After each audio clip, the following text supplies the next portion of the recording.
Again, I'm Mike Doyle. My presentation will be on Ernest Hemingway, a symbol of success of the Emerson vision for America. So basically, this is based off of my senior thesis, in which I wanted to initially explore the novel The Sun Also Rises. When I was reading the novel, I had observed there are a lot of similarities between Emersonian thought and the thought that was put into the novel itself. When I began to do my literary criticism on the novel, which basically is reading case books on the novel, which are anthologized essays, since the publication date of 1926, one has come up about every 10 years or so.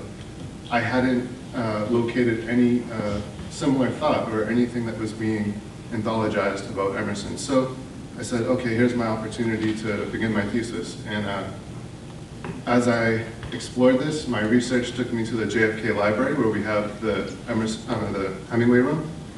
I was able to look at everything from marriage certificates to birth certificates to rent payments, all of Hemingway's. And my particular interest was in his high school reading lists. I was able to not only look at his high school reading list, but also his notebooks that he brought with him in high school. Basically, I was unsuccessful at gaining anything from my thesis, but it was excellent to be able to kind of look through that.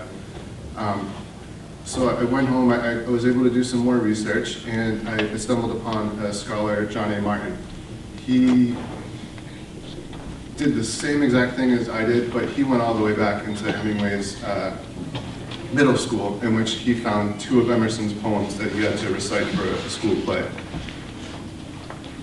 Basically, what I had found out was that Hemingway, along with all the other modernists of the time, were very dismissive of Emerson and any other New England intellectual at the time. They viewed them as a continuation of the European intellectual dominance on our country. And so one of their main objectives was to stay away from that. And so for a lot of them, they wouldn't pay any of them any attention.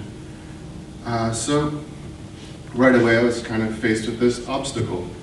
How do I get around noticing or identifying a lot of similar thought, but also Hemingway's dismissiveness along with all the other modernists? So before I continue on that thought a little bit more, what is Emerson's vision of America? Or for America, rather? I think it's best defined in his 1837 speech, The American Scholar, which he gave to the Phi Beta Kappa right here in Cambridge, Mass. Some have called this America's intellectual Declaration of Independence. Because America's culture, again, was so heavily influenced by Europe, one of Emerson's main goals was to really just push Americans to separate themselves from that, to think for themselves, independently, and of their own accord. So that's the American Scholar. It's free, you can read it. He was really just pushing for the independence of America's thought. So we go back now, we think of Hemingway, close to 100 years later, and he is going through the same thing. He is literally thinking independently. In the American Scholar, as well as a lot of Emerson's other essays, he is pushing for the rejection of traditional thought processes, or the past generation, that we would reject them and come up with something of ourselves, to trust one's own nature. In particular, he has an essay called Self-Reliance, which I ended up focusing on a lot. This is a picture of Ernest Hemingway. So for me, I think he's a perfect example of Emerson's vision for America. Stylistically, he broke away from traditional methods. He wrote very clear, very direct, did not use a lot of words, wanted to be very simple and straightforward. His views of nature are very, very similar to Emerson. And then lastly, his endorsement of self-reliance is almost identical. So as far as my thesis, my goal became to tie two pieces of literature together. I took Emerson's Self-Reliance essay and Hemingway's The Sun Also Rises, and I tried to read them both very closely and identify all the similar thought process and really unite them to build a connection. So to start, we have the title of the novel. Now the first title that Hemingway was going to go with was Fiesta, but it placed too high of an emphasis on the fiesta. And if anyone's familiar with the novel, more than half the novel takes place in Spain to watch the bullfights. And the fiesta is probably the most seductive part of the book. It's where all the fun is happening, where all the action's happening. And, there's too high of a concentration on the partying and the fiesta, I think, for Hemingway. And Hemingway wanted to stimulate his reader to look below the surface of the festivities. With the title, The Sun Also Rises, it carries an enormous weight. Even beyond its biblical context, it calls attention to something outside of human existence, something that every human can relate to, something that's universal. The sun has risen, it will continue to rise, despite human activity. And so we see, even with the selection of the title of the novel, that Hemingway is drawing our attention to something a little bit bigger than just the festival itself. I'm going to read a few Emerson quotes from Self-Reliance. The first one is, "A true man belongs to no other time or place, but is the center of things. Where he is, there is nature. He measures you and all men and all events. Character, reality reminds you of nothing else. It takes place of the whole creation. The man must be so much that he makes all circumstances indifferent. Every true man is a cause, a country, an age, and requires infinite spaces and numbers and time to fully accomplish his design. And posterity seem to follow his steps as a train of clients." So while it's a story about one man, I think Hemingway's calling our attention to this is also a story about mankind. And that's something that Emerson was also very concerned with as well. Emerson's also quoted in Self-Reliance as saying, "There are no greater men now than ever were. A singular equality may be observed between the great men of the first ages and the last ages." Next, I think this is further solidified by the epigraphs that are right at the beginning of The Sun Also Rises. We have Hemingway wrestling with something that his mentor had said to him, saying, "You are all a lost generation," said by Gertrude Stein. And then the second epigraph is from Ecclesiastes, in which the title of the book comes from. "One generation passeth away, and another generation cometh, but the earth abideth forever. The sun also ariseth, and the sun goeth down and passeth to the place where he arose." So we have this idea that this is about something bigger. It's, again, not just about the festive, it's not just about one man, the crippled protagonist of the story. It's about mankind rather. And then in Self-Reliance again, we have Emerson saying that society is a wave. The wave moves onward, but the water of which it is composed does not. The same particle does not rise from the valley to the ridge. Its unity is only phenomenal. The person who make up a nation today, next year die, and their experience with them. And I thought that sounded like a pretty clear echo of the Ecclesiastes verse. It's clear that both Hemingway and Emerson are striving to connect the temporal pulse of a single human existence to the continuous pulse of the generations.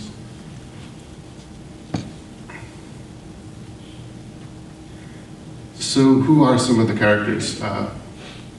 First, like I said, the protagonist is Jake Barnes. Jake Barnes has been injured in the war and he is impotent, which causes him a lot of trouble, especially in his love life, as you might imagine. Basically, Jake is on the road to self-reliance. He is identified certain ways in which he has become self-reliant, but he's not all the way there yet. He's still learning. Robert, on the other hand, Robert Cohn, his friend, is the complete contrast of Jake. He is completely unself-reliant. He fantasizes about different things and is not really grounded in reality.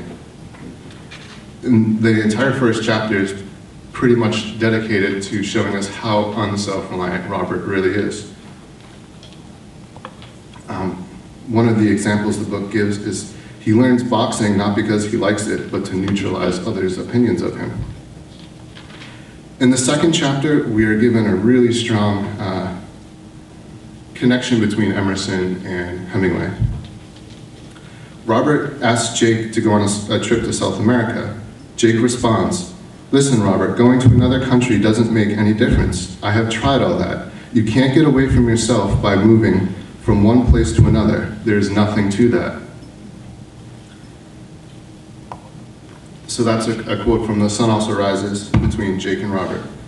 Emerson in Self-Reliance says this, "I have no shirtless objection to the circumnavigation of the globe for the purpose of art, study, and the benevolence, so that the man is first domesticated, or does not go abroad with the hope of finding something greater than he knows.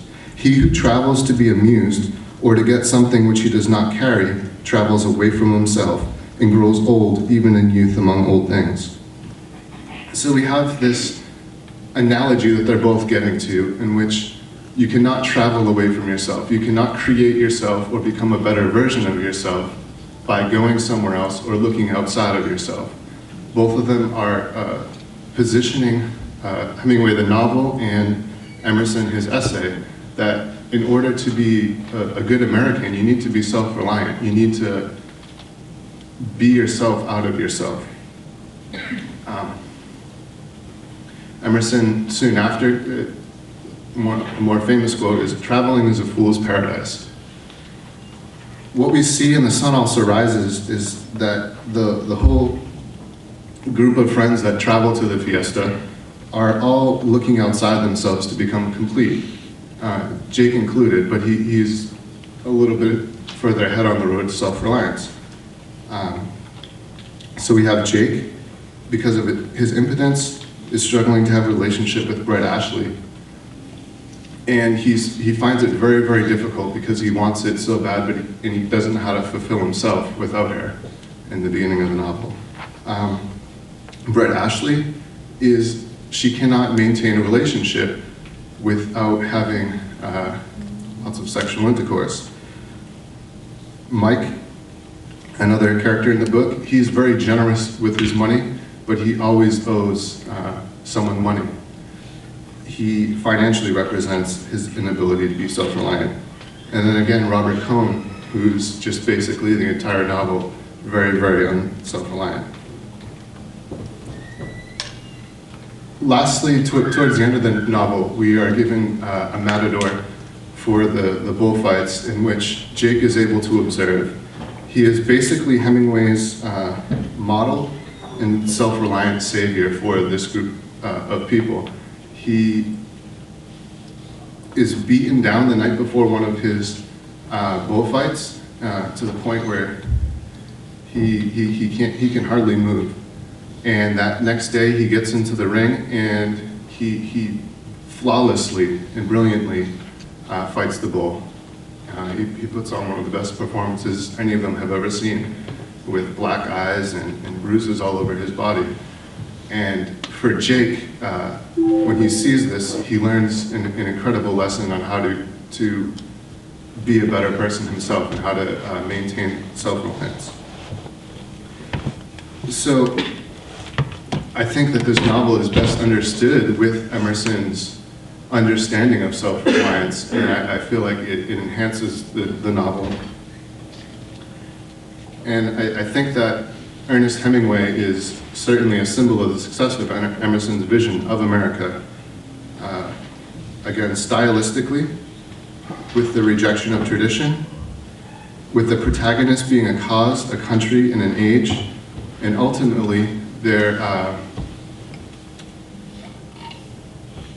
the way they view self-reliance and how important it is for them for Americans to be self-reliant. And then the question, of course, is, you know, how influential can someone be even if they are dismissed? How Emerson basically dismissed by an entire generation that is acting in accord to what he was teaching. And I think it just shows the dominance of his intellectual influence on American culture. Thank you very much.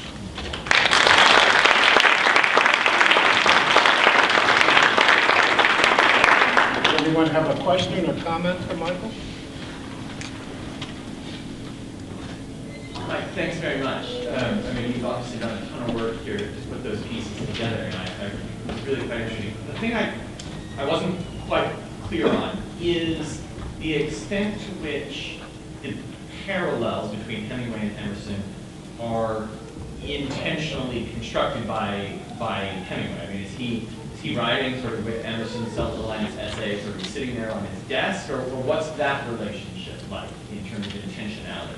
Yeah, so as far as what Hemingway would admit, and which I would believe to be true, is he never touched any of Emerson's work. He had not looked at any of it.